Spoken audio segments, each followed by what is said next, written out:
자, 세액공제 개정사항입니다. 첫 번째, 자녀 세액공제 대상이 조정이 됐습니다.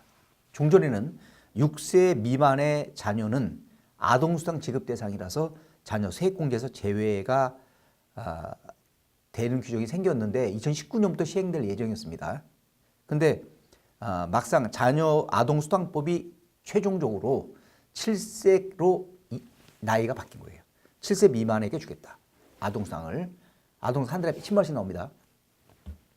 그래서 7세 미만은 아동수당 받으니까 자녀 세액공제 대상에서 빼자 해서 6세 기준을 7세로 올린 거예요. 7세 이상은 세액공제 받고 7세 미만은 안 된다. 이렇게. 그런데 개정할 당시에 아동수당법이 여기 개정안이 계류된 상태였었어요. 그 당시에. 그래서 아동수당법에서 7세 미만이라도 학교 입학한 애들은 초등학교 입학한 애들은 아동수당 지급하지 말자라고 개정안이 제출된 상태였었어요. 그래서 기재부는 그걸 보고 이제 세법이 먼저 통과된 거예요. 7세 미만은 7세 미만이라도 학교 취약하면은 아동수당을 못 받기 때문에 7세 미만이라도 취약한 애들은 자녀 세액공제 대상으로 해주자. 그러니까 아동수당 못 받는 애들 기준이 이제 7세 이상 애들하고 미만 중 취약한 애들이었죠. 그래서 그런 애들을 자녀 세액공제 대상에 넣은 거예요. 법이 통과됐죠. 그런데 아동수당법이 최종적으로 개정될 때는 7세 미만 중에서 취약한 애들도 수당을 주자라고 바뀐 거예요. 법이 최종적으로. 그러니까 지금 7세 미만이라도 학교 취약한 애들은 아동수당 지급 대상이 됩니다. 근데 또 자녀 세액공제 대상도 되게 돼 있어요. 소득세법에. 그렇게 통과됐죠. 그래서 아마 이 부분은 아동수당 받는 애들은 학교 취약한 애들은 아마도 연도 중에 법이 바뀌면서 자녀 세액공제 대상에서 제외되는 걸로 아마 개정될 예정 같습니다. 제가 기재부 담당자한테 물어봤어요. 물어보니까 그 당시는 이제 법이 통과 안 돼서 그렇게 했는데 법이 통과되면 보완해야 될 것 같다라고 얘기를 했습니다. 그게 논리상도 맞는 거고요. 그 다음에 여러분들 병원비 쓰시면 근로자들은 또 성실사업자들은 또 성실 확인서 대상자 중 제출한 사람들은 성실 확인서 의료비 세액공제를 받습니다. 근데 의료비 세액공제를 할 때 산후조리원이 종전에는 의료비 세액공제 대상이 아니었었어요. 그게 이번에 이제 워낙 출산율이 낮아서 산후조리원 비용도 세액공제하도록 규정을 바꾼 거예요. 다만 고소득자는 대상이 아닙니다. 소득이 적은 사람만 대상이에요. 소득세법에서 또 조특법 같은 데서 고소득자 기준이 7천만 원 기준이에요. 연봉 7천 이상 되십니까? 7천만 넘어요? 당신은 고소득자입니다. 산후조리원 비용을 쓰더라도 세액공제를 못 받습니다. 그러니까 대상자는 총급여 7천만 원 이하인 사람이 대상입니다. 그러나 산후조리원 비용도 뭐 거기 있으면 좋은 곳은 뭐 돈이 몇백만씩 나가죠. 다 공제해 줄 수는 없다. 출산 1회당 200만 원 한도입니다. 두 번째 아주 중요한 개정사항이에요. 우리나라에서 이제 실손 의료보험 가입자들이 되게 많아요. 저도 가입했는데 실손보험. 그게 병원비를 쓰면 병원비가 보존돼 나옵니다. 근데 종전에는 실손 의료보험에 가입했더라도 보험회사가 실손 보험금 지급자를 국세청이 제출 안 했었어요. 그래서 얼마가 나갔는지 알 수가 없죠. 국세청 해석에는 실손 의료보험료를 받은 부분은 의료비 세액공제 받지 말라고 돼 있는 해석이 있습니다. 있지만 실제 적용은 안 했어. 왜? 누가 얼마 받는지 알아야만 적용할 거 아니에요. 이번에 법을 바꿨죠. 바꿔서 보험회사들은 실손 의료보험료 지급한 것, 보험금 지급한 것을 자료를 제출해라. 그리고 의료비 세액공제 규정이 집어넣죠.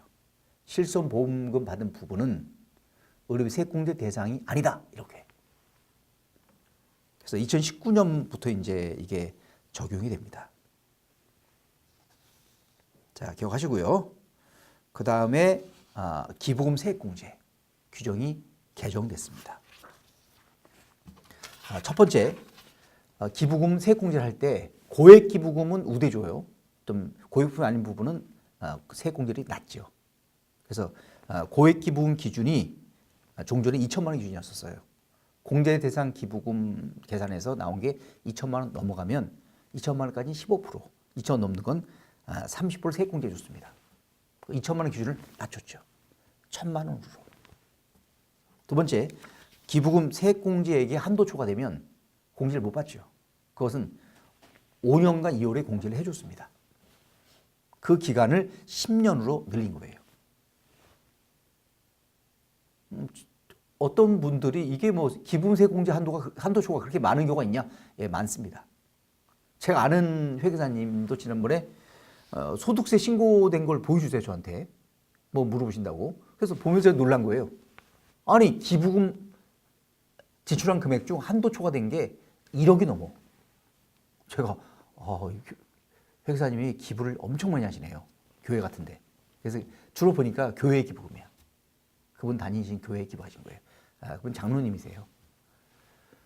그래서 이렇게 한도 초과되면 10년간 이월시켜주면 뭐 공제를 많이 받을 수 있겠죠, 당연히.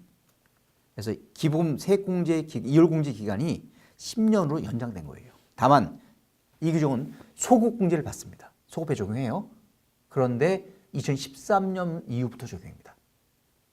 12년 이전권 대상이 아니고 13년부터. 그러니까 13, 14, 15, 16, 17, 13부터 시작돼서 그 한도 초과는 10년간 이월되는 거예요. 근로자 중에서 월세 사시는 분들 있죠. 월세 낸 것에 대해서 근로자 또는 성직사업자, 또 성직신고 확인서 제출 대상자는 월세 세액 공제를 받을 수 있습니다. 근데 월세 세액 공제는 고소득자 대상이 아닙니다. 고소득자 아닌 사람들. 자, 근로자들은 총급여 7천만 원 이하가 돼야 됩니다. 무주택자가 돼야 되고, 종합소득도 6천만 원 넘으면 안 됩니다. 이 대상에 종전에는 근로자만 있었는데 2019년부터는 성직사업자와 조투보 성직사업자, 그 다음에 성직신고 확인서 제출 대상자를 추가했습니다.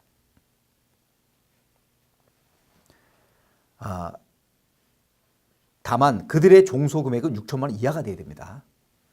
자, 그 다음에 세액공제 대상 주택은 종전에는 국민주택 규모의 주택이 됐었어요. 그러나 개정에서는 면적이 국민주택 규모를 초과하더라도 기준시가 3억 원 이하인 집은 세액공제 대상이 된다라고 추가했어요. 그리고 세액공제율은 종전에는 10%였습니다. 그러나 소득이 아주 작은 사람은 12%를 공제해 주도록 공제를 차등 10%가 있고 12%가 있어요. 12% 대상은 근로자는 5,500만 원 이하인 사람, 총급여가. 그다음 사업자들은 종소금액이 4천만 원 이하인 사람입니다.